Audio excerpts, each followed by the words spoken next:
one of the best things that libertarians can do is to make themselves the most robust, healthy, and elite individuals that they possibly can, right? You need to work out consistently. You need to be a leader in your community. You need to be a shining example for the next generation so that way they don't tolerate these ideas that are so harmful to our liberties. That's the only way that I really, well, that's a very, very viable solution in my mind, at least. So if anybody disagrees with that, then, I'm all ears because I don't know what other way we get out of this. So what is up, everybody? My name is Kyle Matovcik. I am the host of the In Liberty and Health podcast, where we talk all things liberty, health, and wellness, and beyond. My hope is to encourage and spread the message of liberty and physical and mental well-being. I hope you enjoy all the topics we talk about with our guests. We're on all major streaming platforms, so please sit back, relax, and enjoy. Man, I'm doing as good as anyone can do getting buried by his 13-year-old son on leg day. I'm not going to apologize for not being on this podcast because I got to go see Metallica. So if that's a problem, kiss my ass. Okay? All right. All right. Hello, everybody. Thank you for tuning in to another episode of In Liberty and Health. I hope you are all liking, subscribing, and sharing this as much as possible. I am finally back from my honeymoon and my wedding. It was really, really cool, and I kind of wanted to talk about that today. So this is going to get like personal, but not, in the bed kind of personal. But I just kind of wanted to give some takeaways and some of my thoughts on some relationship stuff, and also some of the stuff that I saw while I was on my honeymoon. So for those of you who perhaps aren't as familiar with me, maybe you just started listening recently. I'm now a husband, which is kind of crazy for me to think. And of course, my first day back at work, I forgot my ring. I left it on top of my toolbox, and it's still there. I know where it's at. I had a coworker go and check on it. But anyways, I've been dating my wife, who was my fiance and girlfriend prior to that, for a little over 4 years at this point. And I want to tell this story on the podcast. And I hope a lot of people kind of, find some kind of entertainment in it. But so we matched on 2 different dating apps, and she had actually blew me off both times. So at this point, I would tell most people, if they were in the situation that I'm describing here, to move on and let it go. But it was kind of funny. I was playing in this band called Ezekiel, who you can see on that green poster right there. If I were to zoom up the camera a little bit, you'll see my band's name on there. The band was called Ezekiel, and we played mostly like 90s and early 2000s rock covers. And I actually really enjoyed that band. I played with some just really good musicians and really good people, and it was a lot of fun. So we played at this show called Superheroes Believe in Miracles, and it's a great charity ran by some great friends of mine, and they donate a lot of money to children with cancer or any kind of disease that they kind of need additional help with. I actually have the flyer up on the wall here, but so I was there, and I remember seeing this girl who was absolutely stunning, right? Well, anybody who knows me knows I like Crown Royal, and I was tuned up after my band's performance, and had a whole ton of Crown Royal in me, and I decided to go up to her and ask her for her number. So initially, I went up to her friend and said, "Hey, who's your friend over there?" And she's like, "Oh, go, you got to go talk to her. So I proceeded forth, and I went up and I talked to her, and I said, "Hey, I think I've seen you before." And surely enough, it was her, my wife now, Sarah, who was there at the event, and she looked absolutely stunning, and she still does every single day. So I went up to her and I said, "Hey, I think you left me on red a couple times. So, I would, what the hell's going on here?" And she said, "Well, would you like my number?" And I said, "Well, yeah, of course I'd like your number." So, I don't want to go into too much more detail after that, but, she gave me her number, and then we started talking, and then we went on our first date, the weekend after, and that was back in 2018. And, now fast forward to 4 years later, we decided to go down to Bradenton, Florida. We flew into Tampa, and we decided to get married on the beach in front of some of our family and friends. It was absolutely beautiful. The weather was perfect. Where we got married, Coquina Beach, was just absolutely wonderful. The water was clear as could be. And actually the next day we did go scuba diving. It was a little bit chilly, but we did go scuba diving, and we saw like sharks and dolphins all over the place. So it was a lot of fun. We also picked sand dollars out of the water. But so we were in near Airbnb, and then we after the weekend, spending the weekend there in Bradenton, we went over to Orlando and spent the week there. And then I had actually met up with somebody who's been on this podcast a couple of times Saturday night, Mr. Mark Claire from formerly of Lions of Liberty, now the Mark Claire Show. So we had a couple drinks, and yeah, it's just really, really cool. So some of the things I was thinking about when I was down there is that I've noticed that a lot of relatively attractive men, like men who look like they take care of themselves, were with some pretty obese and what I feel like are women that are like beneath them. And I'm not trying to put any moral judgment here, but it's kind of something I've noticed throughout the last couple years, and especially as I've exited the dating market, that the more elite men, the men who really are the cream of the crop, right? They're blessed with good genetics, they take care of themselves, have a good job, and they're, attracted to these women. They elicit a genuine desire response out of women. They have more of the pick of whoever they want to have, right? So these more elite men tend to get the women that they want to get, and then the men who aren't quite as elite, unfortunately, don't get that same pick.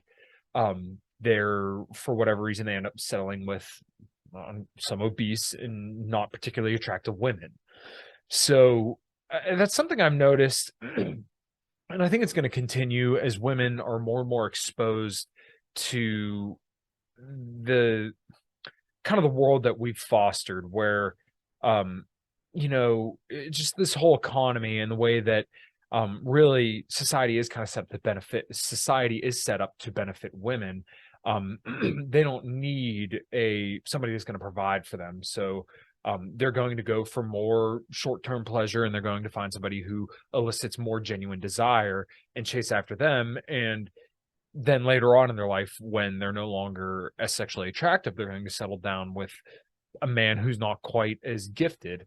I think that's going to be a more and more common thing.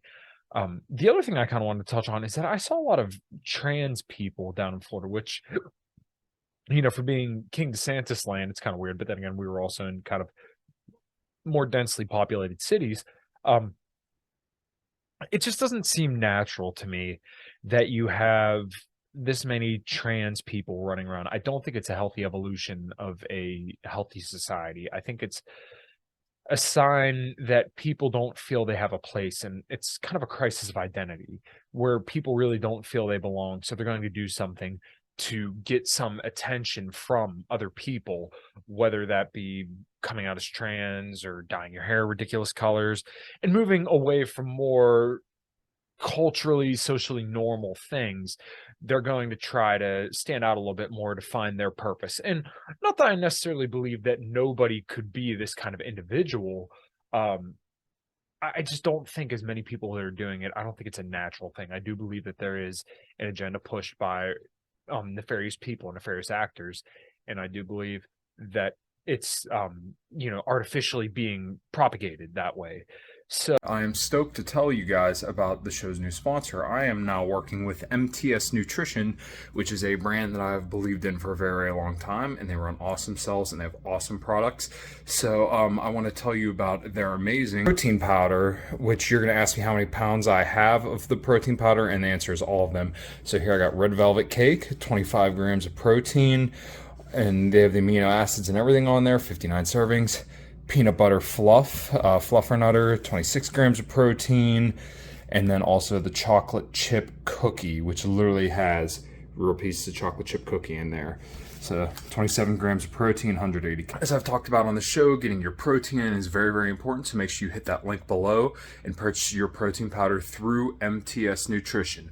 Boom! So I don't have the answers for it. I do believe that we need to kind of have a return to tradition, if you will, where we kind of, I don't want to say go back to the old ways, because there will be no going back. We're going to have to move forward, where the culture and the systems that are going to have to change in a way that incentivize men to step up and take responsibility. Now, I know I sound like Jordan Peterson here, but where I'll push back on someone like Jordan Peterson would be the fact that he wants him, Matt Walsh, and a lot of these like Daily Wire-esque guys, when they talk about masculinity, it's solely under the guise of men needing to step up, and all of it is men's fault, right? The reason why we have cultural and societal decays because of men's fault. And you could say to a degree due to a lack of masculine men with masculine authority in government able to affect that authority, that we're in the position that we're in, and there's a large degree of truth to that.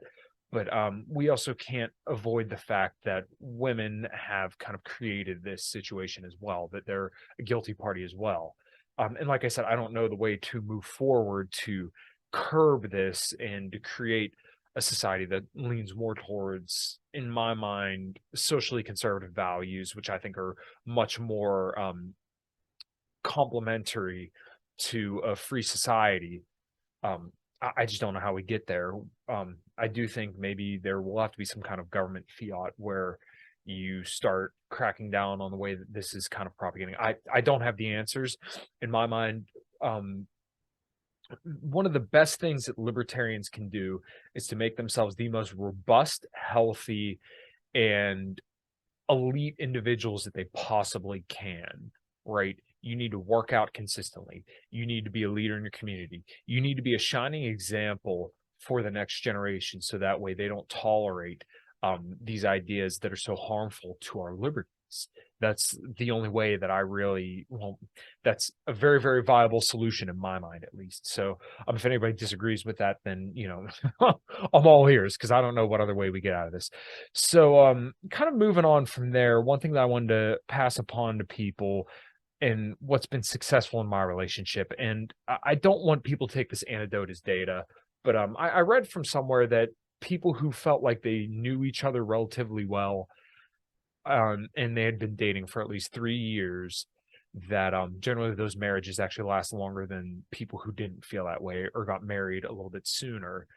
The other thing that I've read, and I think there's a lot of research to back this up as well, is that couples who actually move in after they get married actually tend to have their marriages tend to stay together more than people who move in before they get married. Now, unfortunately, I am a exception to that rule. I shouldn't say unfortunately, because everything has worked out.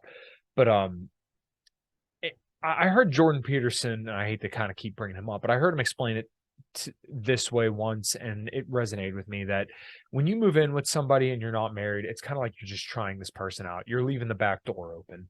And in my mind, whenever Sarah had moved in, I felt like like we don't go back at this point. Now, obviously I have a plan B, and I'll always be good no matter what happens, because I'm going to make sure that my life and everything I need to take care of is always handled, and I have a great network of people to make sure that that's always my reality.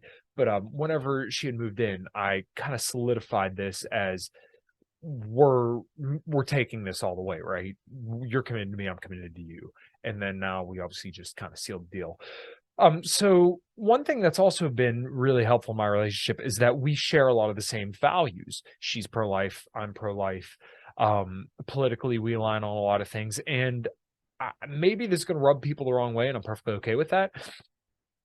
But I don't think you can disagree politically and have a stable relationship. Some people may be able to kind of pass it off, but her and I's values are very, very closely aligned. And I feel like if your values aren't closely aligned the way that ours are, like we agree politically, I don't think you're going to have a very, very easy time navigating that relationship, right? So, and to kind of give this a little bit more of a dumbed down scenario, somebody who like vehemently supports lockdowns and vaccine mandates and masking versus someone who's vehemently against all those things, how do you reconcile that inside a home, right? You're going to have somebody, you guys are just living in completely different realities, and you can do that. People can live like that, but I don't think they can live together like that. I just don't. There's too much friction. Now, and maybe that's just me, but I don't think I could do that.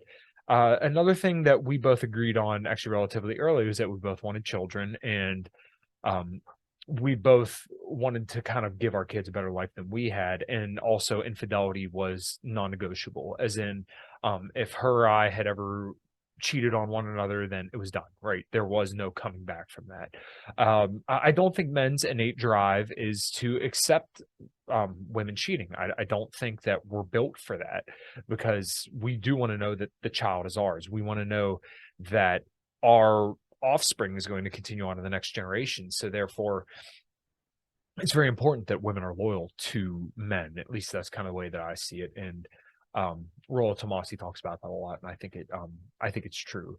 So kind of in summary, what's really worked for my relationship is us having similar values. We both agreed that infidelity is a non-negotiable. We both agreed we wanted children, and we both kind of agreed on the future that we wanted for ourselves and then for our future family. I feel like when you have those kind of lined up, then you really set yourself off on the right foot.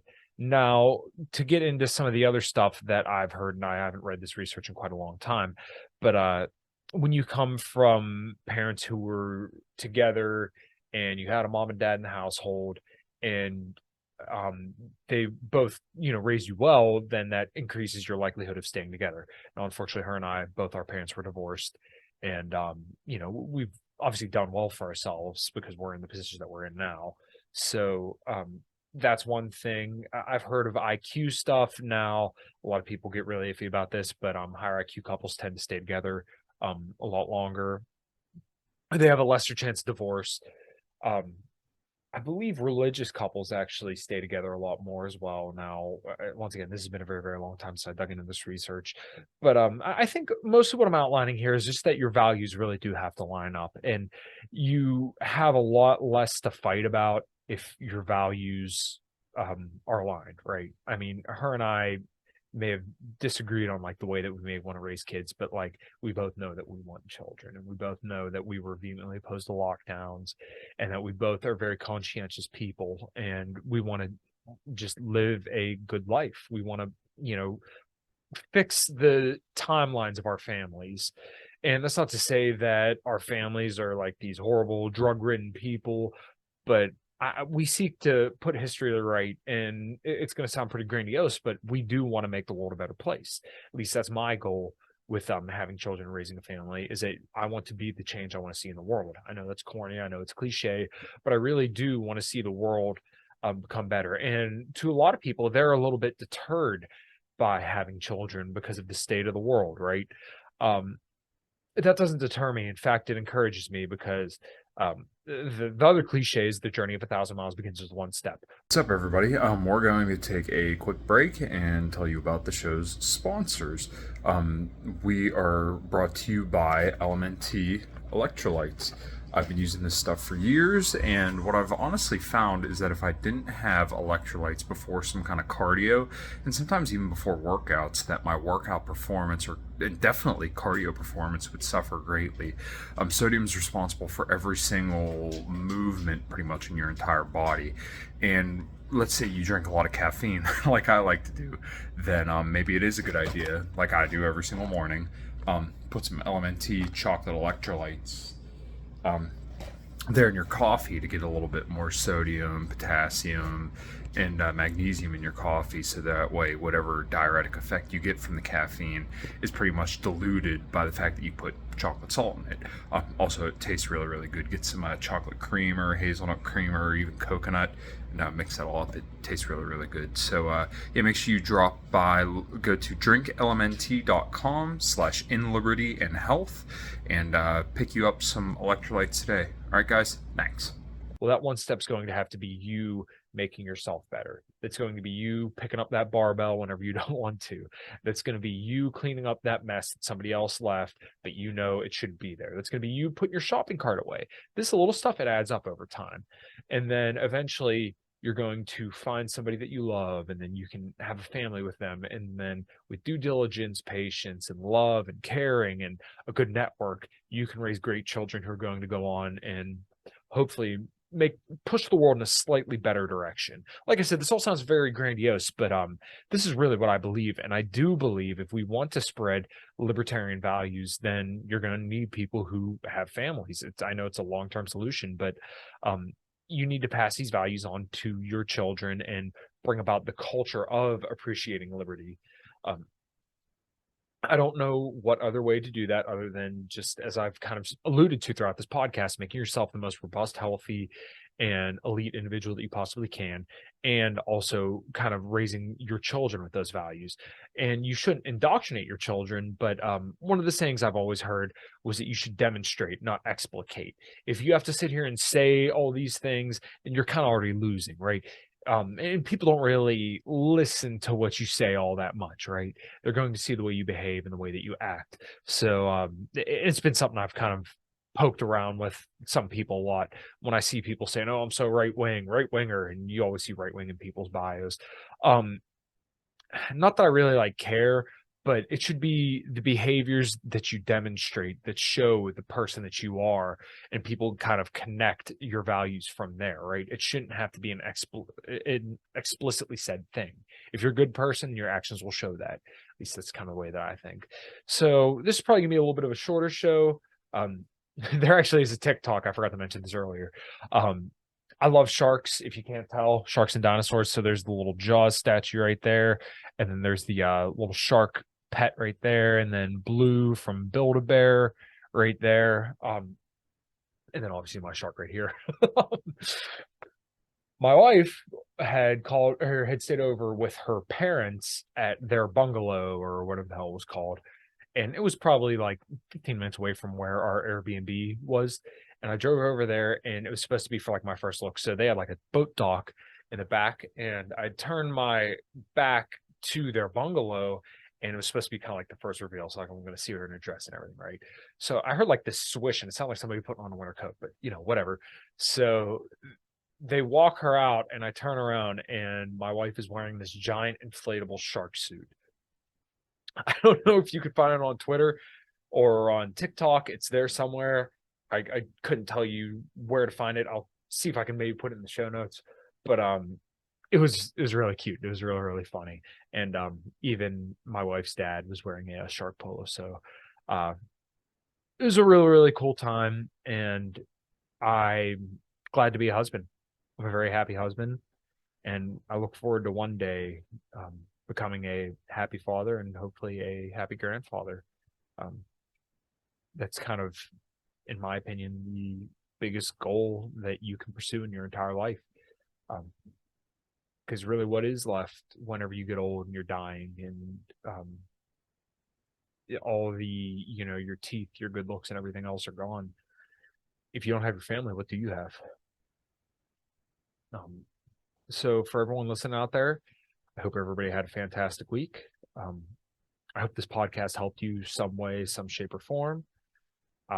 If you guys have any questions, feel free to reach out. You guys know where to find me. Kyle Matovcik on Twitter, Kyle Matovcik on Facebook, A Common Crown, in Liberty and Health, everywhere you can find podcasts. Make sure you check out the show's sponsors, LMNT Electrolytes, tigerfitness.com. I'll have those links in the description as well. And go out there and do whatever you can to make the world a slightly less shitty place. I'm trying to do my part as much as possible, but I can't do it by myself, and I don't think anybody else can do it by themselves. And let's make liberty happen to the best of our abilities. All right, everybody, thanks.